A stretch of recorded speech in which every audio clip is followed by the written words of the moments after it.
Serious, have you ever been disturbed by an aspect of your character revealed by a stressful or threatening situation? When in stressful situations, I tend to do the thing that will get me out of it the fastest, with no regard for future consequences. Makes me freaking terrified of being an adult. Around week 22 of my wife's second pregnancy, they told us that there were some soft marker indicators for Down syndrome. I stopped referring to him by his name, and would generally change the subject anytime my wife said things like, "Whatever happens, we will get through this." All I wanted to do was run. I was honestly thinking things like, I wonder if I take off with the firstborn kid if they'll make me give her up. It sucked. Thank goodness we only had to wait a week for 99% test that revealed no extra chromosomes, and the kid was obviously born healthy. Still, I can't shake the fact that when presented with the threat of a Down's baby, my overwhelming thoughts were to dehumanize the kid and to flee. A friend considered fleeing her family after a difficult birth and starting life over in another city. The desire to flee is not uncommon. Before I had a kid, I used to think that anyone who would shake a baby is a monster. Now, I'm surprised it doesn't happen more often. I am probably one of the calmest, most patient people I know, but there is something about the persistent screams of a newborn that raises your blood pressure and leads to a surprising amount of anger. That's why new parents should never feel guilty for putting the baby down in a safe place or handing him her over to someone else. All it takes is 1 minute for an otherwise loving albeit sleep deprived parent to do something they regret. I hate the sound of a crying baby. It makes me feel angry. Between that and the sleep deprivation and the stress of caring for a baby, I can see how it could happen. I think people need to recognize when they get too close to losing their temper. It's better to put the baby in its crib and go and calm yourself down. Also earplugs or headphones. I shut down alarmingly fast when things get bad. I remember doing it as a kid. I'll just put my forehead against the wall and block it all out. I had a strict upbringing, so every failed exam was a family blowout. Every minor step out of line had your things being thrown out the window as punishment. Academic things were the worst. I was a good student but just not good enough to stop it. Even now, if something goes wrong, badly wrong, I just sort of switch off. I can go on autopilot for days and just sort of keep it inside. If I never mention it, I never have to deal with letting people down. That's the deal I have with myself. I didn't realize how deep this went until I recently got some bad academic news when alone, and my automatic reaction took me to the nearest wall, where I put my head against it and closed my eyes. I stayed there for nearly 10 minutes before I realized what I was doing. I tend to freeze up in frightening situations. That's not a very good thing to do when you hit a barbecue that has fallen off the truck in front of you on the freeway at 11 at night. I was walking my dog. My dog is a tiny little thing, maybe 14 pounds, a Corgi, Chihuahua Yorkie mix, and I love that ugly little thing more than you can possibly imagine. It was probably around 1 AM and I had just gotten off work. The dog needed to be walked. I had been gone around 9 hours. We'd go for a stroll and a regular sized dog in someone else's yard started barking and snarling. I thought he was tethered, so I just kept walking. It was dark and hard to see. The dog runs up and just tries to attack my dog. Now, small as my dog is, she has attitude. And when that dog came near she was like, "Frick you be get the frick oh." And the bigger dog grabbed poor Nina and just started trying to chew her throat out. I blacked out. I want you to understand that I was 27, 29 now, and was so unbelievably stressed out from work, over money, over everything. I just wasn't feeling well. When that bastard dog latched onto my Nina, I do not freaking remember much past that point, but I must have kicked the dog a few times. And when I came to, the dog was against a wooden fence about 10 feet away,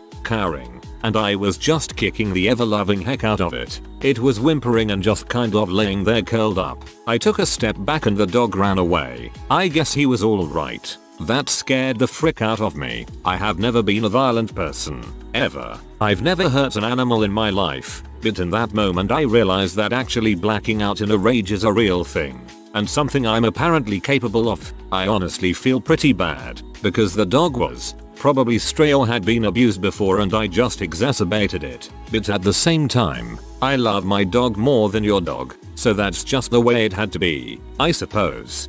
If I saw a pet of mine getting killed by something, I'd probably do the same.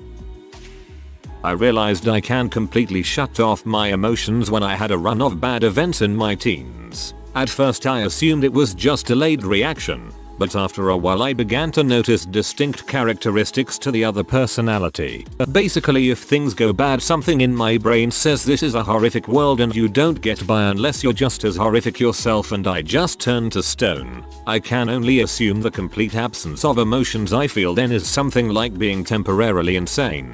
It scares me to think that could take over completely in the wrong circumstances. It took me getting my butt handed to me by pre-med to acknowledge that I am a lazy, entitled narcissist. That was a pretty fun realization to come to. So my husband bought a gun. I wasn't totally cool with it, but whatever. Pick your battles. So one morning I wake up and he is loading it and putting it in the drawer next to our bed. I couldn't get it off my mind all day that there was a loaded gun just sitting there. After a whole day stewing over it, I told him he needed to either keep the gun unloaded with the ammo hidden from me or get a safe that only he knows the code to. Our conversation went like this. Him: are you gonna get pee off and shoot me or something? Me: no, I'm gonna get pee off and shoot myself. We have a safe now. Yeah, I get super uncomfortable by the thought of a loaded gun in a drawer. I've never been suicidal, but there's just something so dang eerie about the fact that you can own a device that has a button on it that can end your existence. It's the same feeling of looking over a tall ledge and thinking, wow, if I just leaned a little further. Shudder. You know the scene in the Avengers when Bruce Banner the Hulk says his secret is that he's always angry? That's me. My last job was stressful in a lot of ways, and the work environment was psychologically damaging. My experience there led to some awful self-realizations. I'm not the kind, helpful, caring person I thought I was or want to be. Some of the first glimmers of the less than ideal aspects of my personality led me to seek therapy. I was so disturbed by the level of anger and hatred and disdain I felt, and still feel, towards certain people. I was a very angry person with a thin veneer of social niceties on top. It still bothers me just how angry I am deep down about a lot of things. Me too. Just thought it'd make you feel better to know you're not alone. I'm normally a really calm person and I really don't like hitting people. I've been hit quite a bit over the years by people who have wanted to start fights with a big guy, and I'd rather laugh it off or call the cops. This changed dramatically when I had my kids. I get very angry when things get hinky around them. The first real time that it happened, I had a woman following me around a grocery store, and because she thought I was abusing my son, she waited until I was crouching to get something off the bottom shelf to try and touch him. I can't think of a time I've ever shoved someone harder, and just the blind rage and absolute knowledge that had she gotten back up I would have tried to kill her. I had another issue with a father at a park who had a kid that was 4 years older than mine. The kid was pushing, shoving and hitting my kid. I tried talking to the father and he let me know that it's what boys did, so I slammed him on the ground. Yes, twice. The first time was back when I was a 16-year-old punk. I carried a knife, just for, well, making my friends think I was tough or something. I was so goddamn sure I'd never use it. Well, I was confronted by two guys who wanted to mug me. I carried less than $7 in my wallet, nothing else of value on me, and these guys weren't really threatening me to begin with. But I got angry and ended up stabbing one of them in the face. Frick me, it's been 20 years and it still gives me the creeps. Second time was when I got seriously injured in a suicide attempt. I always thought I'd freak out if would be crippled, but nothing like that. Just acceptance and mature grief. I think that I've compartmentalized my emotions so successfully that I don't properly feel anymore. Several much loved family members died in the last few years, for example, and I don't think I really felt anything. This might not make sense, but here it goes. I like to think I have really good stress management. Well, I keep it to myself and never crack in the moment. The downside? No, I don't become the Incredible Hulk or any superhuman. I just start hoping bad things happen indirectly in my life so I can have a mental breakdown and express it to someone I care about. It's just a really toxic mindset that I wish wouldn't exist, but it doesn't make me act different or try to make bad things happen. Just when they do, I get a secret fricked up relief from it. I have to be strong for a lot of people and I need big events to show them that I'm vulnerable too. Wow, here I thought I was the only one. I know what you mean. Though I don't like when bad things happen. I have a few friends that I have to help when they feel down, and so I don't really show them that side of me. I tend to find myself imagining scenarios where I have to confess my weaknesses to family, friends, etc.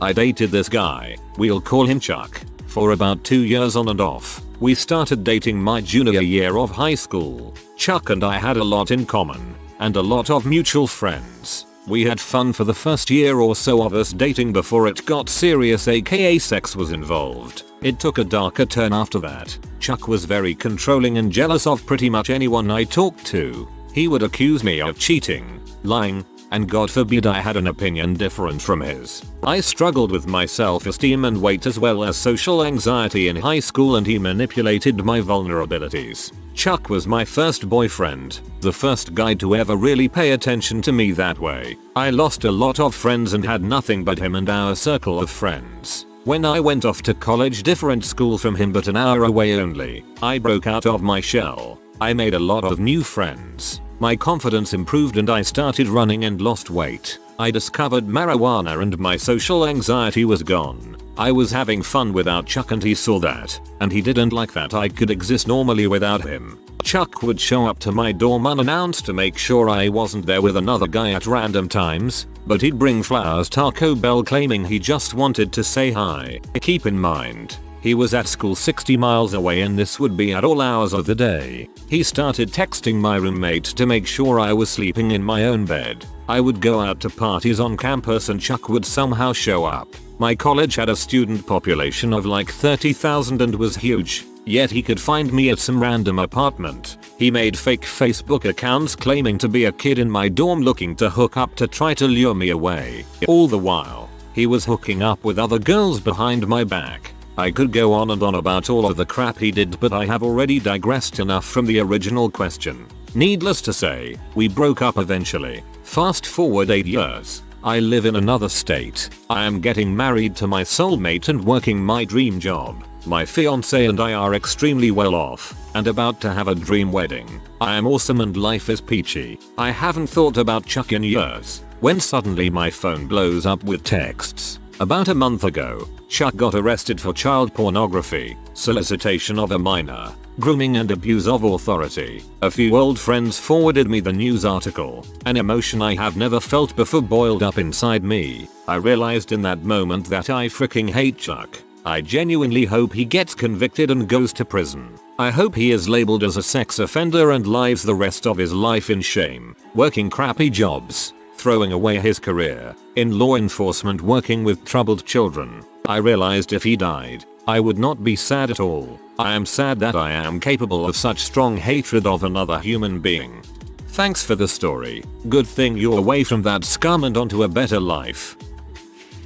My ability to lie to everyone what I am really feeling and go into autopilot in social situations forever is pretty unhealthy. I don't let anyone really know, but I am really different and much more sad than I'll let on. My parents often ask me how they can help me because I'm a mystery to them and they know that they have no idea how I really feel.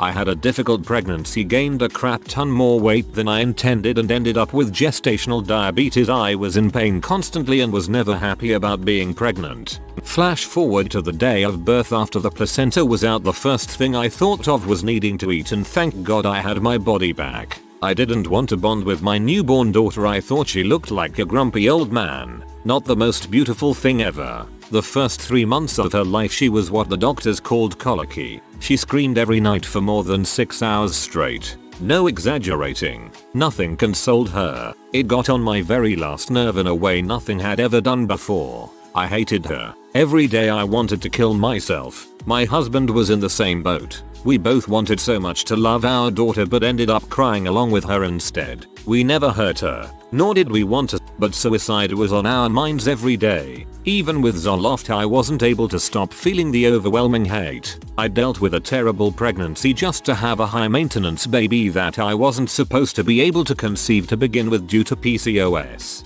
She wouldn't latch to breastfeed, so we were stuck buying formula to supplement while my boobs were attached to a pump for 20 minutes every 2 hours to get my supply up. Everything was so trying, so tiring, so freaking hard. It took a long time even after she stopped screaming 6+ hours a night to really love her. No one tells you may not bond with your kid, that they may be super colicky and that you may not fully love your own child for months. People tell you about postpartum depression, but they always mention wanting to harm your child first and foremost, and I swear I never wanted to kill her, just myself. She's 16 months now and we're expecting number 2. And yes, our last, in June. If he's anything like his sister, I'm not even sure what I'll do. Thankfully I have more support this time than last. I'm not sure of when it finally came out, but at times, I freaking hate myself. For absolutely no reason. I just hate myself. It's horrible, and I don't know how to make it stop, especially now that I feel so insignificant, like I'm literally unimportant to everyone. I guess people have just gotten used to my almost constant self-deprecation, because no one has actually tried to talk about it with me. So, yeah, not really threatening or stressful, just a part of me that gets revealed from time to time. Hey, I feel like this too at times. You're not alone.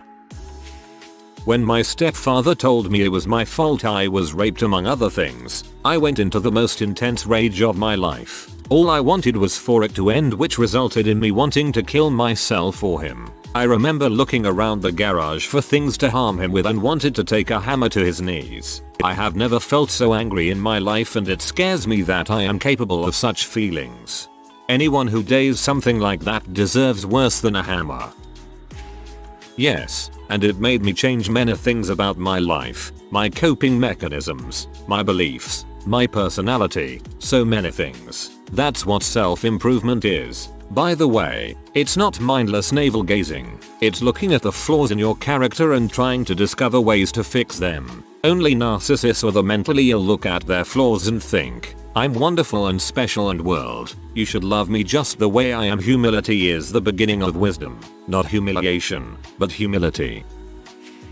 When I was living away from home for college, all was going well for the first 2 months. I kind of surprised myself with how disciplined I stayed throughout that time in keeping up with my studies, staying physically active and fit, and even taking care of one of my roommates when he was having issues with his girlfriend and not eating much by making food for him. Then one day I stayed up all night to play video games on the Xbox 360. What happened the morning after was that my mind started imagining all the harsh words my dad would use on me if he were here and witnessed this. You are 20 years old and you're still wasting your life away? You're pathetic. When I was your age I was already doing. Insert convenient example to prove fatherly superiority here. Every time I found out what my grades were after an exam since then, the more depressed I got, even though they were usually decent. But in my perspective, it was a failure mostly because of feeling not good enough. As a result, my academic performance started deteriorating ever since the Xbox binge, and it did so rapidly in the second semester.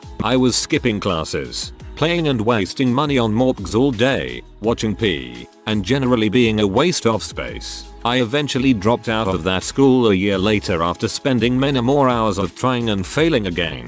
To this day, I am quite disturbed at my anorexic-like disorder on a skewed ideal of academic perfection that was instilled in me throughout my younger years. Yes, I am Asian. I used to, when angered, get dangerously violent. I would tear apart my cheeks by biting down hard on them, chew on my lips, tear my skin off, and eventually get a panic attack. I always inverted those feelings and directed them at myself. However, I've punched walls, cut my wrists, not to look cool, but because I had to do something to cool down, broken my nails, torn my hair, cut my stomach, and so on. After some therapy and discovering better methods to cope, namely writing and martial arts. I come to think back to those times. What if it was directed at a different person? I nearly killed myself because I got so moody. I've broken walls and doors. Although it did lead or tire into bad anxiety, to the point I can't be around certain people at all. I'm happy I didn't hurt anyone. Scary to think how little self-control I had then. It's great that you were able to overcome those problems. I have anxiety as well, though not as severe as yours sounds, and I know how it feels like the world is suffocating you at times. This is happening to my husband and I now. His 13-year-old daughter, whom I've helped raise since she was 5, just came out as transgender. He and I are both very supportive of the LGBT community and have been very outspoken about human rights, inclusion, etc. Imagine our surprise when our first thought was it's just a phase. Literally, the most dismissive, disrespectful reaction to such news. Thankfully, this feeling was only shared with each other and not her, him. We are working through it and are supportive. But, as a parent, until you are put into that situation, you cannot predict what your instinctive reaction will be. Just today, I've gone through a range of emotions that I can't even wrap my head around. It's surreal. It might be just a phase, or it might not be. It is completely reasonable to think it is just a phase. It is only bad if you try to force him/her into something he/she doesn't want. I have problems with anxiety and depression. When I'm at my worst, I've found that I get really strong feelings of hatred and bitterness towards people whom I have no real reason to hate. I know these feelings are just manifestations of my own insecurity, but they can still be pretty dang strong. Me too, especially when it comes to seeing people happy in relationships. I get more salty than the Dead Sea, since I seem to be incapable of even simple relationships. Probably get buried, but anyway, this is an incident I think about almost daily, and it happened maybe 7 years ago now, maybe more. I was out to dinner with my ex and we were seated outside. It was very peaceful as there was just the two of us and another group. Anyway, all our food comes and we're chatting etc, and this group of maybe 7-year-olds come out to play. They're very loud and annoying, but whatevs. But then the leader of the group decided he wants to mock me and everything I do. I'd have a sip from my glass and he'd go, fully retarded voice, "Ugh, I'm gonna drink some juice now. Everything I did this crap would do that." And it went on for about 5 minutes and I just screamed at this kid, "Hey, we're trying to enjoy our freaking food anyway." Everything went dead silent. The kids looked at me wide-eyed for a few seconds before going inside without saying anything. The group of other people outside looked at me disgusted, instantly regretted, and have felt bad ever since. I'm not an angry person and I have never really yelled at anyone, but my god, that kid pushed my buttons. I bet you that kid never pulled that crap again. I'm totally fine with what you did. We coddle kids too much in this society. Little shoots need to be told off sometimes to get the point. I used to be incredibly impatient and quick to anger. I had worked on it now and I don't let people get under my skin. I always get worried if I start getting annoyed, because I'm usually a very docile person and generally get over things easily and take life as it comes. But sometimes I've been tired and stressed, where I can feel a deep rage bubbling deep inside me just waiting for my attention to be diverted so it can boil over. I'm genuinely scared what might happen if I ever get truly angry. I used to let the little things bother me, built it up, until one day, when I got the angriest I'd ever been, didn't actually do anything, but flip. That was scary. Now I'm similar to yourself, usually peaceful, but if I get annoyed I'm out of there to chill for a while. My sister and I can both usually pick out any number of flaws about someone and bring someone close to tears. Multiply that times 10 when we're angry, and that is why I refused to enter a relationship with someone until I was 100% sure I had matured to the point where it wasn't instinct to try to do that. I completely freeze up in confrontational situations. I want to be the woman standing up for another woman being yelled at by her spouse on the train, or tell a person giving a waitress or checkout clerk a hard time to calm down. I want to defuse situational bombs and come back with witty things to shut down confrontations. In reality, I freeze, almost unable to move with fear and dread. It sucks. I also blush with my whole upper body as opposed to just my face. It betrays me, often.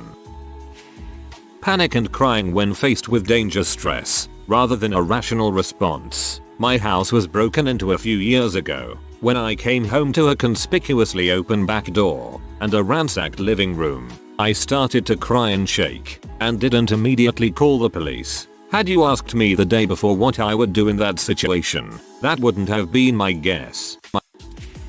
It takes a lot to actually make me mad, and even then there's still a part of me that is aware I'm mad and that I want to hurt someone, but holds me back. I'm always a little scared of that. What's going to happen when that little part of me decides it doesn't want to hold me back anymore? I wanted to stab someone through their neck with a metal meter stick today. I restrained myself, but if he poked my chest one more time, all heck would have broken loose. One time, my dad had shooting arm pain. We thought heart attack, but it turned out to be severe muscle strain, and we were about to head to the hospital, and he kept wincing in pain and needed help doing stuff. For whatever reason, I responded to the situation by acting super crappy and angry towards him. He asked me to tie his shoes, and as I was, he softly moaned in pain, and I essentially told him to be quiet and stop complaining. I've never ever been crappy to my father, and suddenly when he actually needed me I became crazy hateful. Very unsettling. Every single time someone pisses me off, I think about just beating the ever-loving frick out of them with anything that is at hand. It almost goes past the realm of intrusive thoughts. I just think about it for, like, 10 minutes at a time. I have yet to actually do anything, but I think seriously about it every time. The neighborhood bully tries to play with my kids a lot, since we live next door. I don't like the kid and I've threatened to forbid him from playing with my kids ever again after a few put downs and temper tantrums, but my kids don't put up with it, and his little cousin is my daughter's best friend, so I never followed through. But he wasn't allowed in my house or to play with their stuff. Then one day I'm at the computer and hear from the other side of the house yelling and crashing. I run out to my garage and the little crap is inside holding the door closed, slamming everything within reach into it and his fists too. My son is yelling at him to let her in, and I hear my daughter yelling that from the other side of the door, which about now she forces open. He tried to hold it closed and punch it a few times, but she's apparently stronger, so he pulls back his fist to punch her, aiming straight for her face. I'm already there and have swung the little crap by the fist he's throwing into the wall and choke hold him up against it. I was going to beat the ever-loving heck out of this 9-year-old and he knew it. Instead, I forced myself to look him in the eyes and just say run as I dropped him on his butt. He is now forbidden to even look in their general direction lest my rage return, and I'm unable to resist literally ripping his limbs off. No one hurts my children and no forgiveness will ever be given for the attempt. But dang, as a victim of child abuse and bullying, and an advocate against any harm to any child, I never thought I'd be willing to straight up beat one to death without a second thought. Dang the consequences. TLDR. Was gonna kill my kid's bully, 9-year, and no guilt over it. If you are new to the channel, you can subscribe. I publish new videos every day. Until then, check another video.